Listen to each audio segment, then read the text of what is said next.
This is Future Sense Now, where we explore the landscape and byways of our shared futures. Future Sense Now is brought to you by the Futures Forum.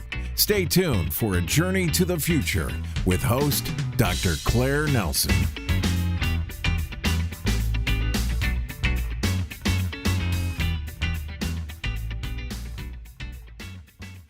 Greetings and welcome to Future Sense Now, an online e-magazine of the Futures Forum.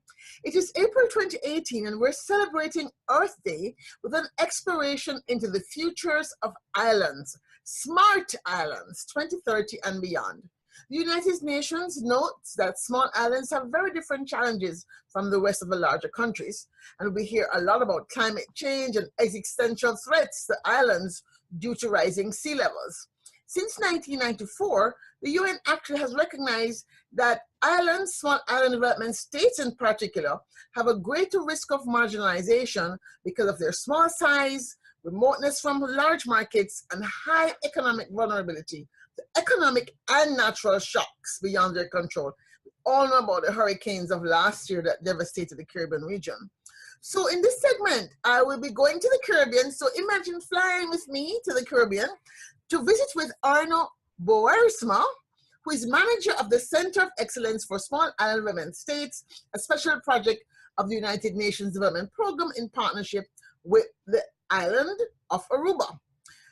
Yes, he's based in Aruba, and it aims to strengthen innovation and resilience of small island development states by offering a platform for knowledge exchange, knowledge networks, and cooperation between islands, intra-island knowledge networks around issues such as sustainable tourism, renewable energy, and environment and health practice. And that's what excites me about this conversation. So how are you, Arno? How are you? Very well. Thanks for having me, Claire. And happy Earth Day from the One Happy Island. Yes, I really am happy we're having this conversation as we think about smart islands. And I want to start off by getting your definition of smart islands. I'm now trying to work on a definition, but I would like to hear what yours is. Maybe not right now, maybe at the end. But smart cities, they're talking about ICT and using technology to create operational efficiencies, share information with the public, and improve government services and citizen well-being. Is that what a smart island is for you at the UNDP Center of Excellence? Well, first of all, I think it should always, even in smart cities, it should be a lot more than technology. I think usually in the challenges that we see, be it climate change, be it renewable energy, be it sustainable tourism, it's usually the human factor that is the biggest challenge, not necessarily technology. Technology is a great enabler to do things. So for me, a definition of smart island has to do with making sure that the human element, the people of the island, are basically equipped and facilitated in using these tools to be more innovative, to become sustainable, and also more resilient. And I realize these are a lot of buzzwords, and I'm happy to go into examples, etc. But I think that is what it's about. Being smart, especially as an island, it's maybe even more than a city. I consider it a matter of survival. Well, yeah. Because the issue about smart islands, you think about Agenda 2030, which talks about poverty and hunger, inequality is a big one, talking about protecting human rights, gender equality, inclusion in economics. And so I want us to start by looking at the challenges which are around the issue of water, energy, and waste management. How do you see, and what are you seeing coming across your vision screen around technologies that are able to support islands to do a better job of managing these resources? Well, I think, and you mentioned the Agenda 2030, which basically, you mentioned a few topics, it covers everything on the planet, right? And it covers everything, and us being a UNDP, a UN initiative, obviously we try to frame everything within the SDG framework, the 17 Sustainable Development Goals, of which I would say some are obviously more relevant than others. You mentioned a few: waste management, water resource management, energy, and there's some others. For example, you know, we always talk about small island states, but a lot of the islands talk about big ocean states. You know, SDG 14 about life underwater is also a very, very important one. Now, back to your question about technologies, I still think there are initiatives that I see, be it solar, for example, in energy. There's solar, there's wind, and now also more and more geothermal energy being generated. But these are still very often smaller pilot projects. Yes, that's what I find very challenging, because way back in 19, oh my God, I'm dating myself, 19 whenever, when I did my master's thesis, I did it on energy planning. I think I did it in the same year. Right, exactly. And we were talking about, that was in the time of the big crisis, right? Right. 76 to 81. So yes, 81 was I was doing my thesis. So I was doing a model for planning for energy, and we're talking about ocean thermal. And so I know that in the Dutch Caribbean, there are people who are experimenting with doing ocean thermal for cooling. But are we getting enough uptake or enough transfer of information, even with these very interesting experiments, that allow more islands to begin to look at these new technologies that could happen these things? What's happening in this space? So I think the answer is no. Are we, you know, is it going fast enough? No. Are we sharing enough? No.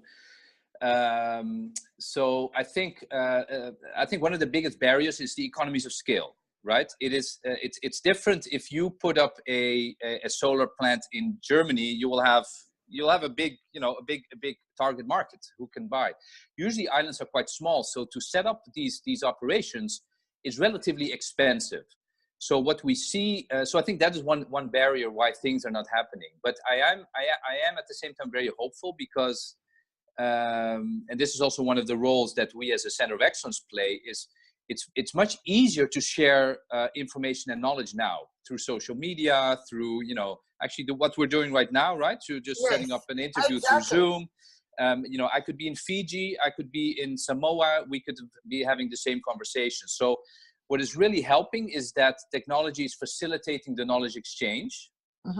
Again, that doesn't always mean people want to share, right? Because knowledge often still is power, as opposed to knowledge sharing. But so I think it's starting to speed up, also because the cost of these investments are going down. You know, the average price of a solar panel has gone down dramatically.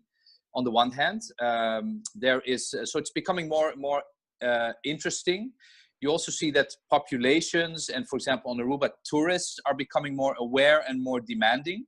You know, they want to stay at a sustainable hotel, and yeah, and more and more tourists. Also, the tourists, but I was going to say also population is, you know, they see their beautiful island. They see that that there are a lot of developments that are, you mentioned waste management, that are not sustainable. So they're also becoming more and more demanding and more vocal for governments, for large organizations to really step up to the plate to make these things happen. And I saw you cheer when I said sustainable tourism and sustainable hotels. We have one of the most sustainable ones here on Aruba called Bukuti, which has won awards in sustainable development. We also wrote a case study about that as a Center of Excellence, about how they did what they had to do to become such a sustainable hotel. And it's fascinating, you know, to the level of what do we do with our straws. People want a straw in their cocktail. Is there a straw that, you know, that is sustainable? Not a plastic one, of course. But I mean, it often helps if you go to that level, because that's where it really touches people, as opposed to an abstract thought of sea level rise. Exactly. Of course, it's alarming, but, you know, I'm going to wake up tomorrow and likely my house will not yet be flooded. But these are big developments. And that's why, like on Aruba, there's a plastic bag ban.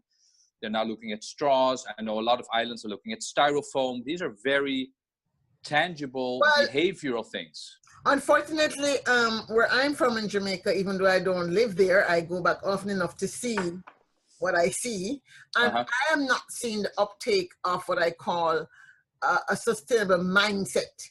I have not seen enough people. I mean, there are few voices crying out in the wilderness, of course, there are always those. But we've not seen like the mindset take hold at the level of leadership, and very few companies on their own are doing what they know to do better. Yeah. There's one or two companies that are doing things. In fact, I think one of the questions I want to ask is, how is the private sector being engaged in this conversation around smart islands 2030? Okay, we know that the ICT part, obviously those companies are involved, but how do we involve the private sector companies in the power sector, in the water sector, in the waste management sector? Even though most of these entities are run by government, Exactly. they're subcontracted to private sector people. How can we do a better job of educating the private sector providers of these technologies about what's out there? How can we get them engaged as problem solvers? Yeah. Well, let's. I think, and it depends. It depends. There's a difference in islands, but I actually think if you look at the Sustainable Development Goals of the UN, very often it's private sector driving it. If you look at the implementation of the SDGs, for example, in the Netherlands, the private sector is moving faster than government. Exactly. But we're not having that in small island women states. Exactly. Yes. So this is why if we can get information from, say, small islands in Greece or small islands in Europe, and have not just a SIDS to SIDS story, but it's a small island story. Hopefully we can get them to know what technologies exist.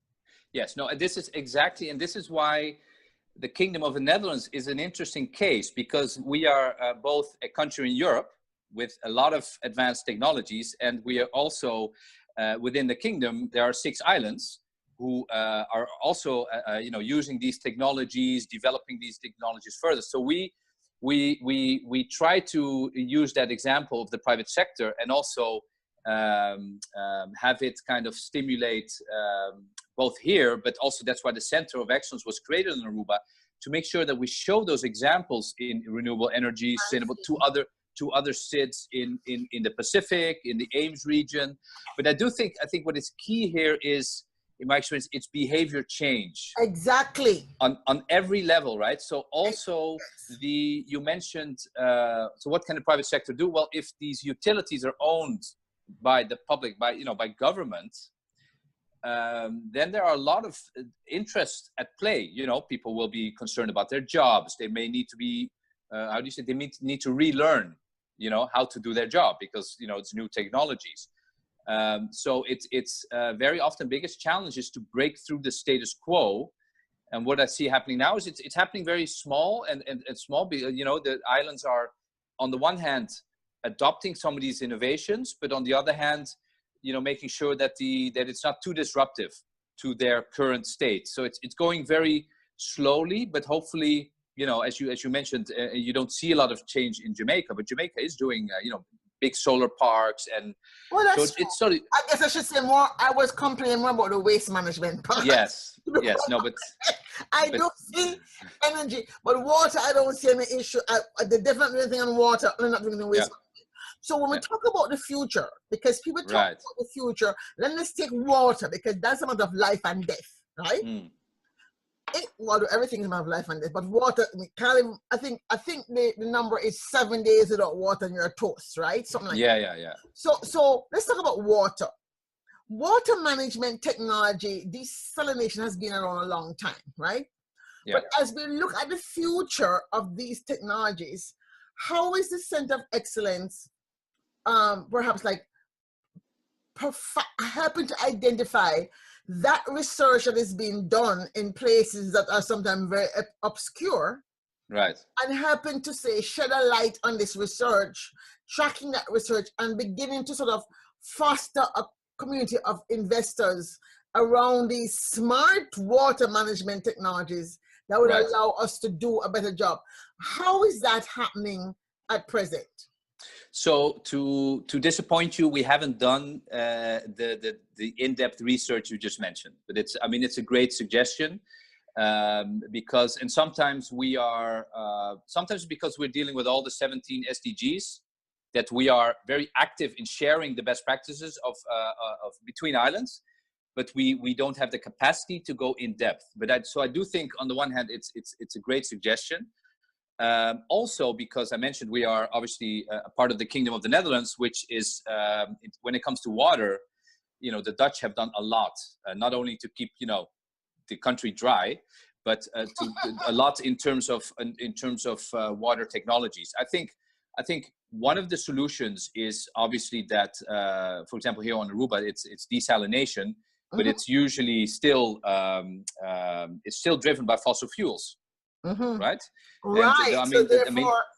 So I think the solution is, and the water here, it is like champagne. It is just, we were talking about Washington, D.C. before. Whenever I'm back in Washington, D.C. and I drink the water from the faucet, I almost spit it out. Are you saying that the desalinated water in Aruba is better than the water in the nation's capital? Yes. Wow. So there you have it. So that. Well, let me say. Well, the taste. Let me say the taste. The technology exists, right, to solve water problems that are happening even for poor countries like Haiti. Yes, but I think the solution is to make sure you can do that process with renewable energy. Exactly. Right? So the question becomes, I guess I'm asking a question you already answered, but as I'm thinking about how do we look at a future that we're trying to get to, we have these smart islands, and we're going to redefine smart soon, right? To not be what we normally know in strategic measurable, not smart goals. Smart islands is not the same thing as smart goals. So we're going to define it. But if we look at this future, which we want to have prosperity, we need to have a better job of measuring what matters. And so one of the things that I'm trying to have a conversation around with people like yourself is that rather than focusing on GDP and GNP, which really has not moved the needle of thought around sustainability and resilience for the future, is there a way to include metrics around water access and energy management and the circular economy that we can create in the Caribbean region as a way of how good we're doing? Yes. And use that as a metric or index, as opposed to the ones that are not really serving us well right now. So what you just described is very close to the Sustainable Development Goals, which each have about more than 160 indicators for each of them. So the ones you just it's access, it's not the same. They have targets. We have it's 17 goals, 169 targets. But in a world that looks at indices, right, and metrics, so you have the Human Development Index, you have the social. Right. Is anybody using the SDGs to help create a new index, if you will, about what is well-being and what is thriving and what is really a kind of a base below which we don't want to go beyond, as the whole donut economic says, we want to live in the donut. Has anybody come with an index? Well, I mean, there are countries that have a happiness. What is it called? Bhutan has not their GDP, right? That. But they have a national happiness index, I believe. But index. Exactly. And since Aruba is the one happy island, there was actually a conference on happiness last year where there were people from there. Really, you have that there? We had one here last year, yes. But your question, the link between the two, I mean, I think it's implied that if countries follow the SDGs and look at the indicators and work on them, it should result in higher well-being, a happier population, more educated population. I think it's implied, but your point about, and I think also part of your point is that it's all about growth, whereas growth is not always good, right? No, the reason why I'm concerned is because here's the problem I'm having.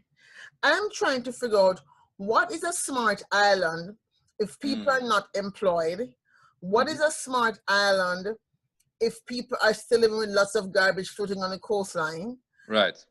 So how can we find a metric that, let's say, the World Bank and the IMF and those people also buy into? Because right now, this focus on GNP and growth, right, is not really helping us to get to sustainability and resilience. No, I absolutely agree, and I also think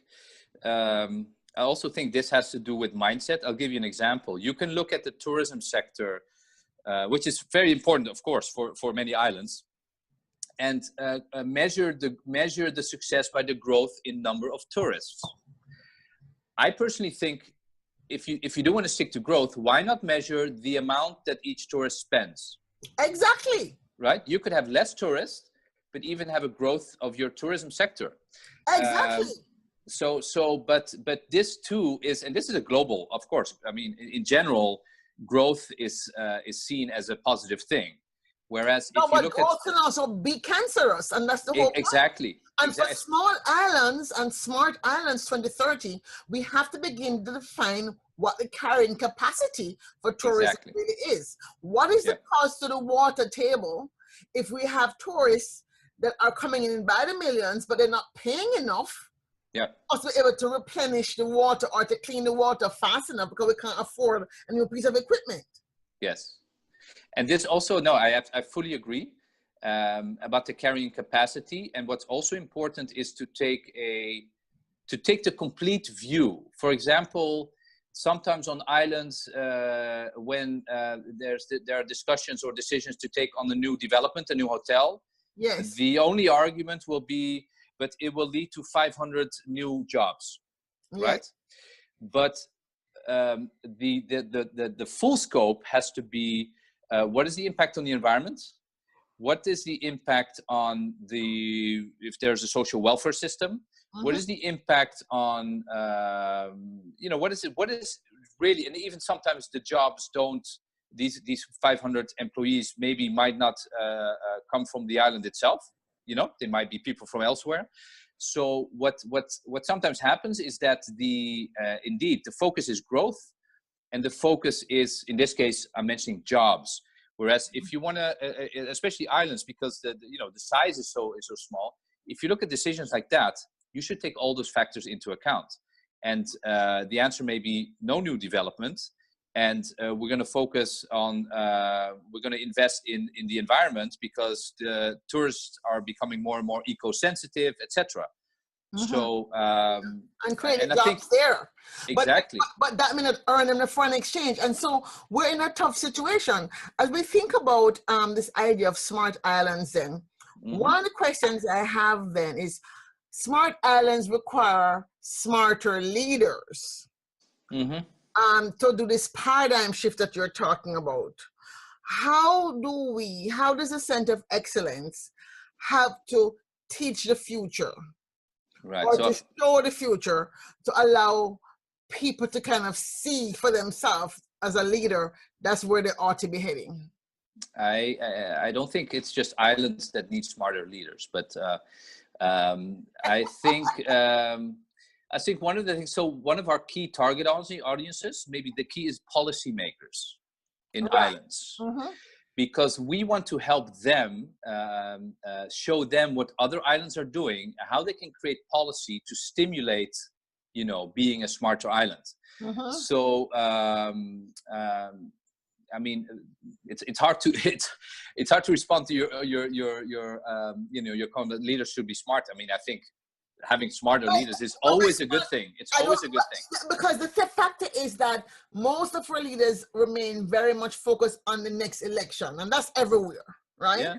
But in the space of islands where we're living so much on the edge of everything, we do have to have that paradigm shift happen faster. Right. As you said earlier, people are changing, but because of this, they don't want to change too much, and then they take an inch here. But sometimes you have to disrupt the thing for us to really save the thing. Well, what's interesting about that is that we did a very big event in St. Martin a few weeks ago, and St. Martin, like many islands, was hit by Hurricane Irma. Yes. and it was devastated. Now, the silver lining to that is that exactly what you said, this was a huge disruption. What you now see is that a lot of the entrepreneurs are kind of sprouting, they're coming up. They're seeing an opportunity to do things, to build back better, as we say at the UN. And you see that a lot of the younger generation are also stepping in, because this is no longer a matter of fixing something small. This is an opportunity to really create a new sustainable national plan. Mm-hmm. And so we had a big event where it was like a hackathon where there were about 160 people coming up with ideas for a more resilient island. And a lot of them, because you talked about waste management and technology, the winning idea was a project called Green Box, by a group of young professionals. It's an app that for recycling, so that whenever you recycle, you put your recycled things in front of your door, you get points, and with those points you can spend them obviously in stores and things like that.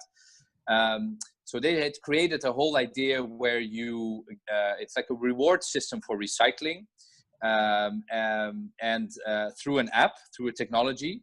And anyway, they had a lot more details about where the recycled goods would go, also where what you could do with those points that you were rewarded to. But it was very well thought out, and this was an example of a waste solution. I would love to see if that really is implemented and if it really works, because as you said, SDG 14, Life Beneath the Sea, we all have seen the horrible images of either whales being tossed up on the sea because of sonar or whatever, or dolphins with bloody heads because of the eardrum being broken, or fish just tangled in mounds of plastic. Right. So I know the theory around social change that was put forward by Rensselaer Polytechnic some years ago was that we need 10% of people having the same value. And so this idea of smart islands, I think people like the word smart. So I think we're really great if we could find a way to make smart islands 2030 a real buzzword around the spaces that we exist in, but find a way to define it so it's understandable. So I'm going to ask you to see if you can define what S means, what M means, what A means, what R means, and what T means for you, so we can begin to know that we're talking about the same thing and not just about ICT. Right. Efficiency. What would you say smart means for you now that we've talked a little bit? Yes. So as I said, smart and so I think we've talked about the big challenges of islands, right? So I mean, there's no economies of scale. Climate change will hit them first, right? They are like the islands are like the canaries in the coal mine. So the way we treat them is the way we treat our planet. Yes. So for me, smart, I mean, to keep it simple, is all about making sure you take decisions today that will make sure that your island will be in a better state tomorrow. Now, I know this maybe sound abstract, maybe even like a slogan, but I think that is what it's that is what it's about, which means that you educate your young kids. It means that you also, and this is sometimes what a missed opportunity, that you also really go to the DNA of your island, and you go back to what your island was good at. I'll give you an example. For example, on Aruba, it had a maritime culture, of course, right? Fisheries, etc. But with the growth of tourism, fisheries went down, and so then the question is, how can something like the maritime knowledge of a country like Aruba still be applied to the new modern economy with cruise ships coming in? Maybe So I'm thinking sometimes the DNA of an island is forgotten, and people are looking, they're looking at the new best thing and they're moving on. But I think a large part of the success will be in the kind of the DNA, the authenticity. The same thing with, for example, food. Now a lot of most of the food is imported, but many islands have their own, I forgot the word, but they have their fruits and vegetables that can grow here. Yes. So we're also seeing a movement where people go back to that, to the original fruits and vegetables that were grown on the various islands, and going back to the roots. So I think it's a combination of going back to basics, and on the other hand, leveraging the new technologies, the new opportunities like tourism, but also looking for things that you may not have thought about.